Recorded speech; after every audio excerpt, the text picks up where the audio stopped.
good to see you. Being an investor and landlord is a business. Some people would argue that landlords are only investors. So in this video, I want to explain why buy-to-let properties are a business, and to also talk about why so many people are interested in starting their own business.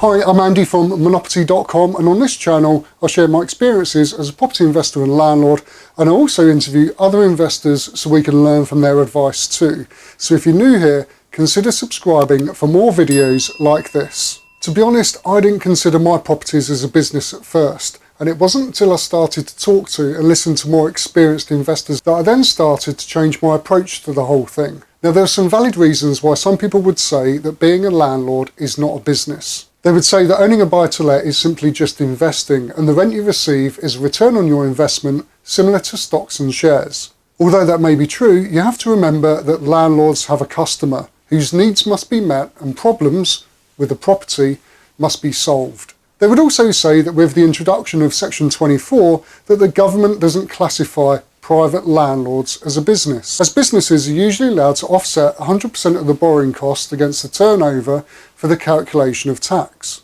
Okay, let's look at this a bit more closely, because individuals who invest through a company are not liable to Section 24.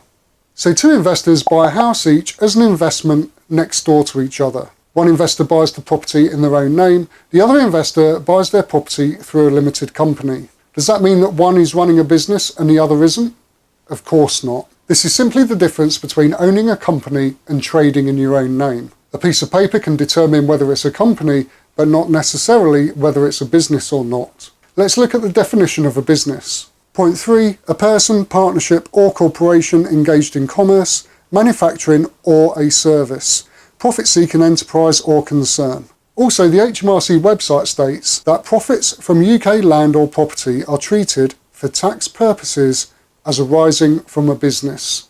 Now, I believe that when you start approaching property investing as a business and not just investing, you will do better, and there's a greater chance of your portfolio improving and growing over time. Here are some top reasons why people want to start their own business, and all these apply to being a landlord and investor. You start to take control of your own destiny. You get to make your own decisions and direct something in the way that you think is best. Not every decision will be right, but we can only learn and improve through our mistakes. If you don't make any mistakes, you'll never change or improve. But the point I want to make here is that you will start to control your own destiny.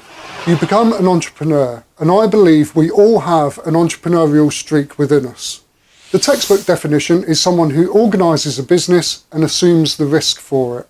On the flip side of that, you reap all the rewards and not your employer. There is some risk with property investing, but a small amount of the right knowledge can reduce that risk significantly. Some people enjoy the routine of a job and the security and performing the same tasks day after day. As an entrepreneur, you learn and create new opportunities for yourself. You can start to plan your own life-work balance. It's a step in the right direction to not being solely dependent on an employer. As your business grows, you can set your own hours, work from wherever you want, and wear whatever you want. You choose the people that you work with. Now, initially, it will probably just be people that you hire to provide a service, like a letting agent. But unlike being an employee, if you don't like your co-workers, you can replace them. You can give back to your community. Many entrepreneurs like the idea of giving back, whether it's in the form of a product or a service, creating jobs, or donating to charity. Plus, there's a lot of satisfaction around solving a problem for someone.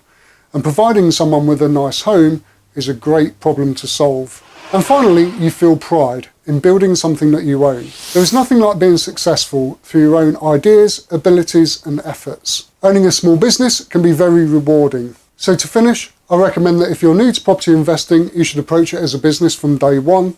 If you're already a landlord, start thinking as a business owner now, if you're not already. Please like and share if you found this video useful, and definitely subscribe if it's your first time here so you won't miss any of my future videos, which will all be geared towards helping you start or improve your property business. Thank you so much for watching, and I'll see you in the next video.